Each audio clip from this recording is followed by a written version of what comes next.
subscribe and like next 5 videos YouTube gospel. Ela desce, ela sobe, no baile é pressão. Mina linda, perigosa, rouba meu coração. Vai quicando, vai jogando, não perde a razão. No batidão, só pura tentação. Ela desce, ela sobe no baile pressão.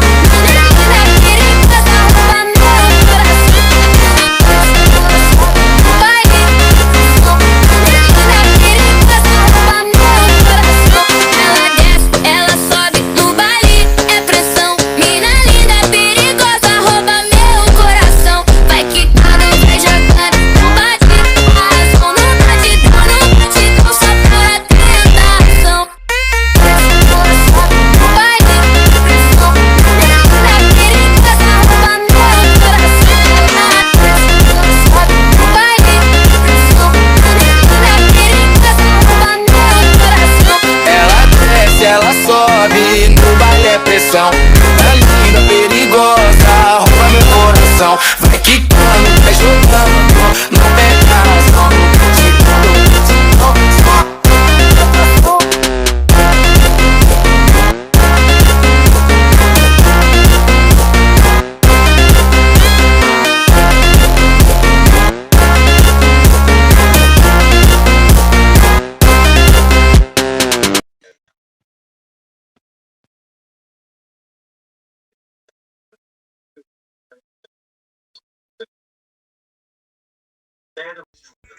só they're not built for football to go to last. Yeah, especially in the Premier League and the demands that it has. What about his leadership qualities then? Because at Villa, of course, John McGinn's the main man. You've got a dressing room there. You know, obviously Mings is in the dressing room as a bit of a leader, Quant's as a leader. But actually, Tielemans got that sort of baby face, not a hair on his face. Looks like he's quite nice and dusty, but this guy's a leader as well, isn't it? Oh, okay, let's start first of all with the man that's quite proper. You see the clip? Yeah. The clip? Yeah. He wanted to attack Trossard. That's leadership. He's tapping the bouncer. And he wanted to attack a player that just won the Premier League because something they disagreed on. I've watched many games where our star player Morgan Rogers maybe hasn't tracked at the right time or give the ball away. Tielemans is screaming at him. So you've got you've not got a soft player there. You've got a leader who's going to go to Manchester United, not be starstruck, not be struck at the Cyprus, but going to go in there as Europa League winner last season, captain of Belgium. They want to go there and win to Manchester United. They're the sort of players you want in and around Bruno Fernandes. He's going to add to that leadership. Honestly, this could come down as one of the best transfers of the summer. And sometimes people look at money, Pound for pound. size. Aston Villa paid 10 million for Morgan Rogers, who's worth maybe 130 now. It's not all about how much you spend. Sometimes clever transfers are the ones for the whole season. You'll be like, wow, Tielemans, what a steal. How Aston Villa let that release clause go in. This is going to hurt Aston Villa and hurt the fan base. And Manchester United are going to really enjoy Youri Tielemans. Oh, this sounds good, guys. I don't think we've got a judge. I think we've got the real thing as long as we recruit well. Gabs, listen, it's a pleasure, man. It's always good to catch up with you, man. And listen, just one thing. When we lose, stop wearing that Glazer scarf. What does it take to win the Caddy and the King Cup? Well done, Mike. Come on, man. What a shot! Yeah, do it. Get in there. Come on, man. Come on. This means so much. Protect your passions with coverage you can feel confident in. I never let nobody win no more try to hold me. I'm an OG, and that's the old me to win. Man, stop trying to wind us up, man, and say you got your Glazer scarf on all the time. You know what it is, mate? My granddad was born in Norwich. That's what it is, mate. Honestly, his name was Willie. He was born in, he was born in Norwich, mate. It's nothing to do with you guys. But, because of that, man, you guys have taken our best player. Take your players. I always say to you, they're the biggest club in the land, man. And the man. I'm going to go hide you for a few days now, and just hide the Man United fans. Yeah, when we play, you just make sure you give them a nice standing ovation. Yeah, just make sure you give them a nice reception. You know what's crazy? Villa fans will clap him. No one's going to do Tielemans. No way, because of what he's done to the football club. It is what it is. Do you know what I mean? No issues at all. Every Villa fan will clap like they can believe. When you score that screamer in Europa League final and you bring the trophy to these fans, no problem. You're going on to something new. No problem, mate. Good luck. We're devastated, but we understand. understand. I think that's Yeah, fair. exactly. And listen, man, over the past, man, you owe us a little something. We give you Rashford, he give you a good run. We give you Lindelof, mate. He's been playing centre mid. You got Lindelof playing in there, mate. Lindelof's got to take him out the game, mate. Man, marking him with Lindelof. That's what happened, mate. And then we gave you Sancho as well. So then we Yeah, that wasn't good, though. That was like, that was cruel. What he done to us. Really, mate. Well, I could get players better than Sancho. I can't move. Doesn't get back the player. Oh, it's shocking, isn't it? You just think what's going on with Jadon, man. One of the best players in Europe about 5 years ago, and now he's... I think in 2 years' time he's retired from football. There's one for you. Really just up here in it. Has he got You've got that? to touch him now. Free transfer. You might need to move for a year for less money, and you haven't got the hunger because you've got so much money available. I just don't think he's got the mentality now and the hunger to succeed anymore. Retired. Maybe like an MLS or something. Maybe not retired. Yeah, but even the MLS, mate, like I don't think they look at his career. Got to run. I would say you're going to be a DP, and we're going to give you 2 million a year, 3 million a year, and someone like me might look at that and be like, 3 million a year.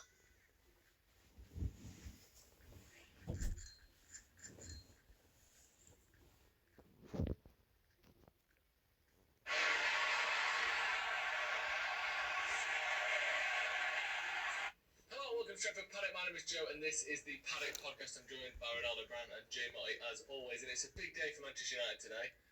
Another transfer is in. I mean, it's not fully done. We have seen transfers fall apart at this stage, namely Edison, but Man United have agreed a deal for Yuri Tielemans earlier today. We've got loads to talk about on this. Loads to talk about as well, because now this midfield is starting to take shape. It was Edison for such a long time. That was the only deal we'd agreed. Yeah. And then all of a sudden, the only piece that we thought we had isn't even part of the puzzle at all. And instead, we've got two of probably three midfielders nailed down, and we know roughly the shape that United's midfield will take next season. We'll have a look at that potential third piece as well. We're all going to have a little guess and a suggestion as to who we think that should be. But I want to start on Yuri Tielemans. Me and you did the breaking news story earlier today, Jay. That was mostly looking at what had happened. So what we do know is Man United agreed a deal of £35 million for Yuri Tielemans. That is his buyout clause at Aston Villa. We don't know much yet in terms of how long the contract's going to be. I don't think we've seen any figures in terms of contract details as well. Correct me if you've seen that. No, I haven't. There's no point guessing or assuming, but I would assume it's going to be within United's kind of usual structure that we've seen over the last couple of seasons. And this is a player, whether it's Santos or Tielemans, one of them is coming in instead of Edison. First question I'll ask you, Jane, we'll obviously bring you in as well, really. Do you think that Tielemans and Santos are both better players than Edison is? Or do you think we've been hurt by this sort of failed medical that Edison seems to have had? I've got to be honest with you. Like, I don't know a lot about Edison. What I know from Edison is what other people have seen. Adam Summerton on the channel. I've seen what Carl Anker's written about him. Obviously, we watch or look at clips and stuff and see what Atlanta fans are saying about him and stuff like that. But I thought he was, from what I gather, he looks like a decent player. But I love Yuri Tielemans. That was a player. Me and you did a video 3 months ago where we had to suggest who we should sign, and my signing, the one I picked, was Yuri Tielemans. I thought he was a great player, and I think we should try and get him. And I know he's like, he's just turned 29. We know how fractions work, but I still think he's got at least 2 or 3 years in him. And if during those 2 or 3 years United can win some of the top honours, it'll be like a great signing. And I think he brings us what you need to the team as well. He's got experience. He's not a prolific goal scorer, but he scores important goals. We saw that in the FA Cup final, of course. And he's just got a bit about him as well. He gets stuck in, he carried the ball. He's got a little bit of everything. And he's just a player that I've admired for a long time, because whenever I watch him, I think he plays well. And that was sort of the reasoning behind me advocating for us getting him. So I'd rather we got someone that I watch and know is really good than someone I'm not sure about. And also, with the whole Edison thing, there's obviously some sort of physical issue there with the medical, and if you're going to sort of carry on, we don't know if Edison's quite out for the Premier League. He might be, but we don't know that. We know that Tielemans is. He's been in the Premier League for years and he's been playing very well in it. So I feel like, though, even though Tielemans is obviously, I think he's 3 years older than Edison, it makes more sense to me, this one, in many ways. Is he? Edison's 26, isn't it? 27. Oh, he's like 2 years older than I think it's exactly 2 years because I think Tielemans has only just turned. He has only just turned 29. It would have been 3 years 2 weeks ago before Edison turned 27. Right. But Because is it 2 years? July the 7th. So when we I feel like we're into, don't you know how fractions work territory. When the deal was agreed with Edison, he was a 26-year-old. Right. By the time the deal was cancelled, he was a 27-year-old. Right. Maybe that's why they When cancelled. we were linked with Tielemans, when we did that video on Tielemans, he was only 28 and now he's 29. Yeah, exactly. Right, okay, so let's just say that he's 2 years, right? Yeah. But even though he's 2 years older, I feel like he's less of a risk than Edison is. Yeah. Because me and you spoke loads about the sort of the slight concerns I have with buying players from Serie A. I know